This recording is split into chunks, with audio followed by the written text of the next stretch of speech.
Hello again, and welcome to the third topic in this series. This topic will be talking about notable cyber attacks that have occurred in the past in the cryptocurrency space. As always, this is not financial advice.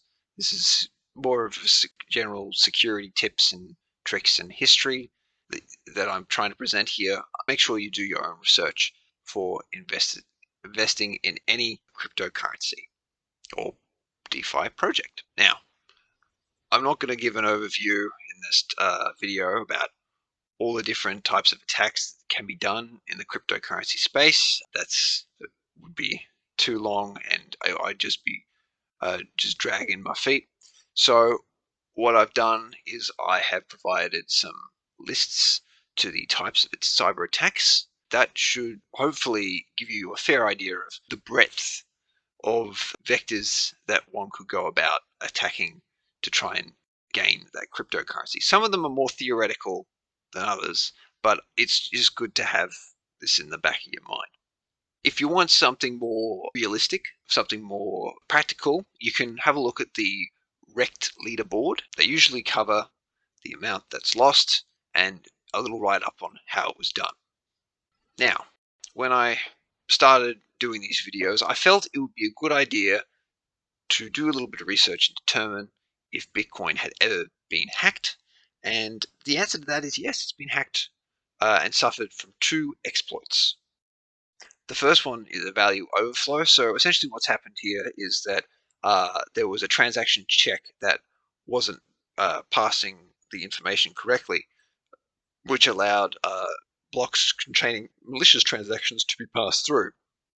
So what ended up happening was they were overflowing negative numbers. So they would, of course, cause the negative number to be so negative that it would flip around and become extremely positive, which meant the creation of Bitcoin that shouldn't have existed. Lots of it, way past the mandated 21 million that they had hard limit that they had put in, because this is meant to be a deflationary asset. Now, of course, that was picked up pretty quickly, and an update was pushed to the client for about five hours after it had occurred. And the issue itself happened when Bitcoin was at about 10 cents, which is probably why you've never heard about it, of course. Now, the second exploit came about when they were migrating databases. It's similar. These are not SQL, but they are on this sort of similar level. You have a Berkeley to Level DB migration, and I've provided links so you can sort of read up about what exactly these databases are, because I had not heard of them before I did my research, and you might not have heard of them either. But what had happened was this transition allowed for a double spend attack, which meant that you could spend your money twice, and it would both count. However, of course, after a certain amount of block transactions, one of those particular avenues in which you spent it would cease to exist. But that didn't mean that you created a false transaction and were able to spend it twice in the meantime. All right. So what was going on was Berkeley had these manual locking limits that had been enforced, which kept the block size to a fixed length, which also meant that it would take a certain amount of time for the proof of work function to process the block. However, what happened was LevelDB did not have these manual locking limits in place, and as a result, it was passing more transactions, way more transactions than Berkeley was, which caused a massive split. The hash of power shifted in favor of the pre 0.8 version.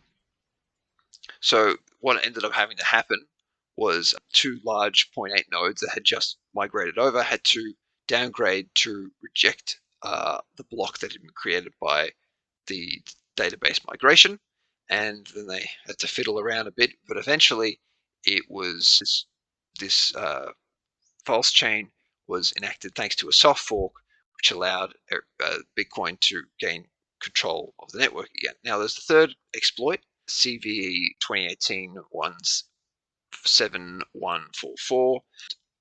that was patched before it was made public. So I'm not going to discuss it here, but if you were interested, just follow that reference and go and have a read for yourself. It's very interesting, but it's a bit too long to talk about here. Now, another important thing we should talk about are ERC20 allowances. Now, on the Ethereum blockchain, your tokens conform to an ERC20 token standard. And this is all thanks to their smart contracts capabilities, which allows for many different tokens to be created on the network that have completely different use cases from one another. Now, there's a problem with them, of course, and this is just a problem. It's just a sort of a symptom of how they set this up. When you interact with the DeFi protocol, for example, in this case, Curve Finance, what usually happens is they ask you to, do you approve? Uh, do you approve for access to your tokens of a particular sort? Usually hit yes. It's one click, and you can continue on. No problem. No biggie. No issue. Now the trouble is, what you're actually asking the DeFi protocol is that the allowance is going to be set to unlimited, which means that you're not going to have to approve every single time and burn more transaction fees trying to approve your tokens before you actually use those tokens. And you end up having not enough gas to complete. Sorry, you don't have enough money to complete the transactions, further transactions. Now, if you had a hardware wallet, this little allowance in the code does not actually protect you because it's a permission that you freely gave yourself. So you've got to keep that in mind as well. So what happened here in this particular case, I tried looking for a common vulnerability exposure number, but there doesn't seem to have been on file because it was resolved pretty quickly. Instead, when I was looking this up, I ended up getting blockchain token. When I tried to look up blockchain tokens with CSV to see if anything would come up, I ended up getting Cape Verde and Escudo, which is actual fiat currency, because it thought I wanted to trade between the two, which was rather unfortunate. Anyway, what happened was, in this particular case, is Curve Finance is an automated market maker which aims to provide liquidity pools for stable coins, which are meant to be cryptocurrency tokens that are pegged to real world assets, and they're meant to be stable. More on that a little bit later. And they wanted to be able to efficiently trade between them with low fees compared to central exchanges, because they always have higher fees because, of course, there's overheads, they're running a business and whatnot. Whereas with a DeFi protocol, it's all about minimizing the costs. Now, as previously discussed, there are many US dollar stablecoins, and this platform provides an opportunity to swap between them. Now, the domain's name service registrar, I Want My Name, had their namespace compromised, and they just happened to own this particular one, which allowed a hacker to gain access and inject some malicious JavaScript code into the site, which linked to a malicious contract. So if you ended up in, like I've said a lot of times over the previous two topics, you connect your wallet, they drain your funds. This is how they do it. You connect your wallet, the ERC20 allowance kicks in, you give unlimited permission, say goodbye. That is how it works. Now, you can still use your wallet after, of course, something like this occurs, and that is by simply revoking the permission. So what you can either do is you can go to a relevant blockchain explorer and rummage around for the particular page that you need, or you could go to revoke cash. It will cost some money to pay for the transaction, but once you've done that, you've managed to revoke the contract, and as a result, your wallet is now usable again. Unlike when you accidentally leak your seed phrase out and they're able to take control of your wallet, in this particular case, you're able to claw it back. Let's talk over a brute force example. Now, because we've discussed before that wallets addresses are full of lowercase and uppercase numbers, and they're usually a garbled mess, and there's no rhyme or reason to any of them. Some people made these tools which allowed a random word of your choosing to be placed within the wallet address. It's called a vanity address generating tool. Now, a popular version of this generation tool was called profanity. Now, I say was because something odd happened a couple of months back. People who had used profanity had started discovering that their wallets were getting drained. And of course, they hadn't, there was no token approval. They were just straight up just losing all their funds. Now, One Inch Network did some research after flagging to the maintainers' attention on GitHub that it was quite possible that the initial generation vector was only a 32-bit vector generating a 266-bit private key, which meant that there was substantially less combinations involved.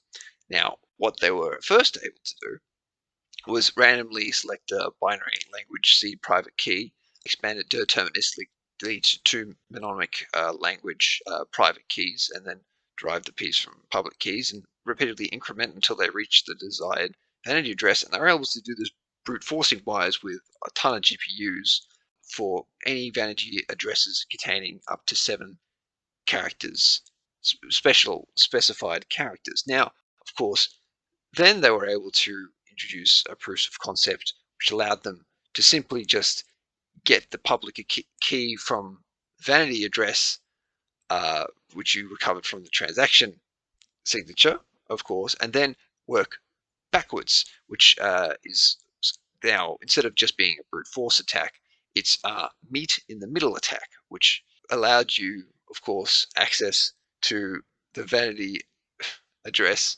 and in turn the private keys, which meant that now you control the vanity address. You can move the funds around however you see fit. So you've just got to remember that in the world of cryptocurrency, time is something that you have to always be able to delay a hacker with. If it becomes feasible for a hacker to just brute force their way through a ton of combinations within their lifetime, they are probably going to do it. Now, the code's now archived, of course, so you won't be able to just accidentally download it sometime in the future. But you can have a look at it going forward if you are curious as to how it worked. Now, let's talk about the Axie Infinity Bridge hack. This is a pretty bad one. So, Axie Infinity, as you might have heard, is a play-to-earn video game that has various games that you can play and as a way to earn money for your Axies, and which you can then sell on to other players. I'm not particularly deep into it, but have heard, like probably most of you had, about how they were attacked at the start of the year, or close to the start of the year. And what ended up happening was a Sky Mavis employee had been subjected to a spear phishing attack without their knowledge, and this company hosted some validators for the Ronin bridge. So I've been bringing up layer 1, layer 2. This is a layer 2 Ethereum side chain, if that makes sense. It's not exactly Ethereum related, but it is an on-ramp process that you can take is from Ethereum to Axie is by using this Ronin bridge. Now, while they had managed to, of course, spearfish the employee and had gained access to the system, they did not have enough control over the multi-sig, which is basically a fancy way of saying the multi-signature witness, because each validator only had one signature and you needed more in order to approve withdrawals. Now, of course, they needed 5, and that's because there were problems, because due to immense user load, they had to request access to a gas-free, because the reason why it was so low was due to the fact that there was a period of immense user load even though this was discontinued after a month, they still had access to a gas-free RPC in order to help validate the transactions that were coming across the bridge, which meant they were still on the allow list and had complete access to it. So as soon as the hackers discovered this, what ended up happening, of course, was that they now had control over the bridge. That allowed them to drain a very large amount of ETH and a very large amount of US stablecoin from the Ethereum side. Now, of course, what you might not have heard about is that some of the funds have been recovered because it was such a large amount and it was not very it wasn't obfuscated that well that people would try and tumble it, try and hide it, and then they'd send it to a central currency exchange to cash it out for real money, and it would get seized. That's basically how they've been able to seize it so far.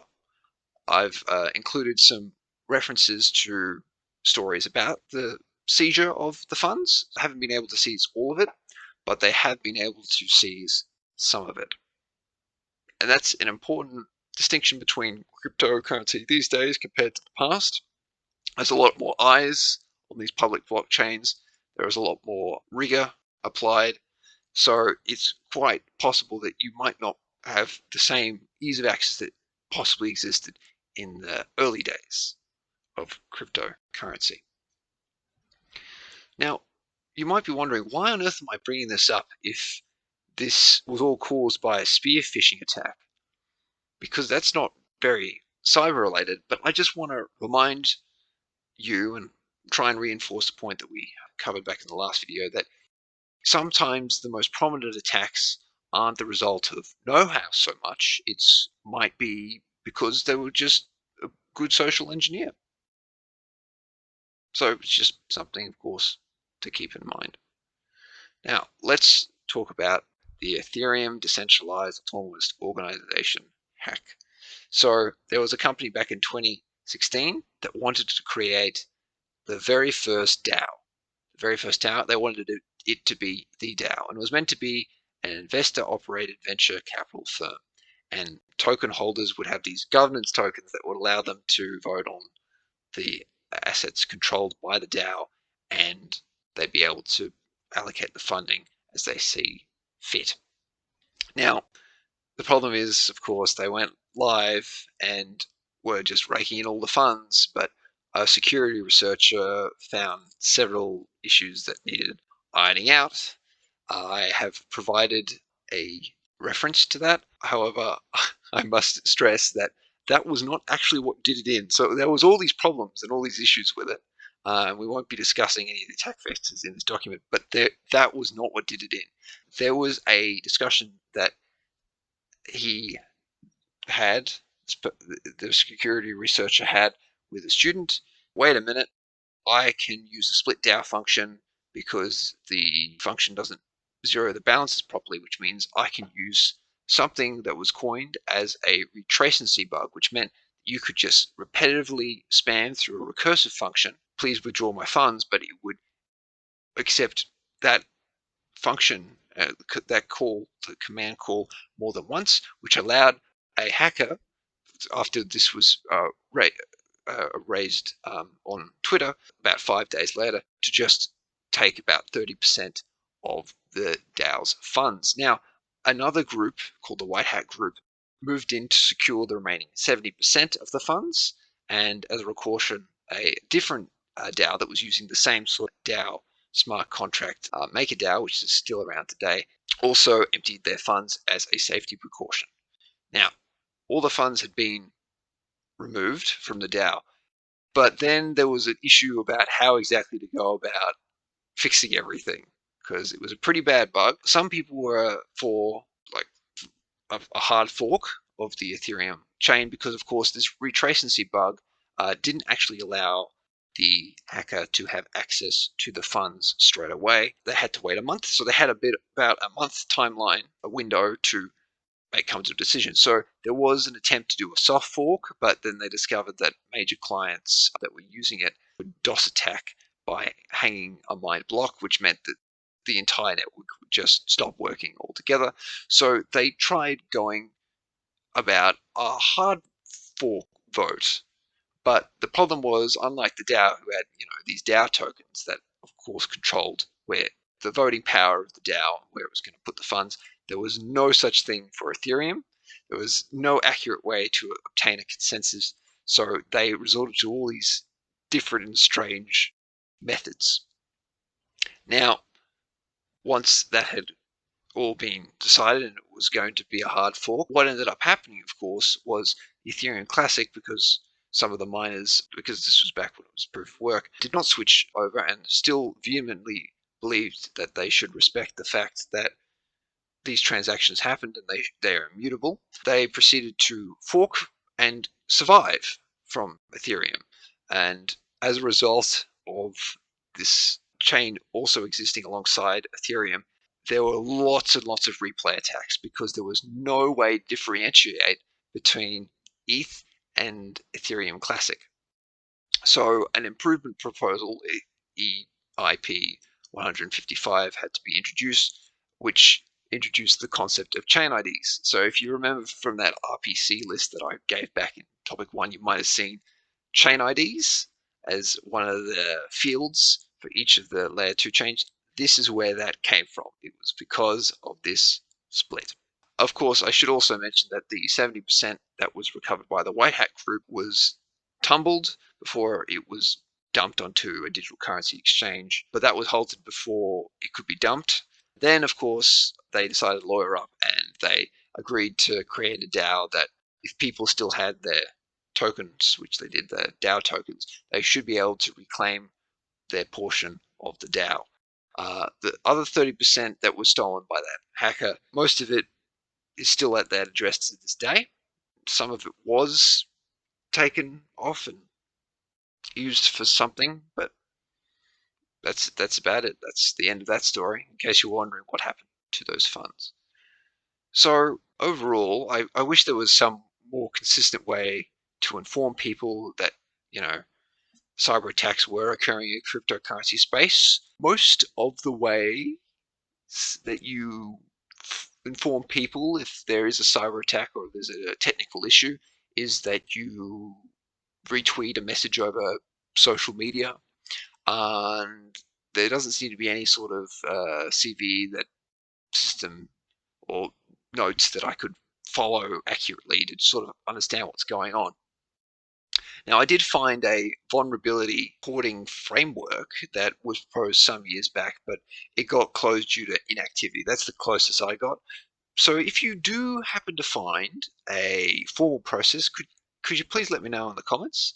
Alongside of, if you know any other interesting cyber attacks that have happened in the cryptocurrency space. Share the love around.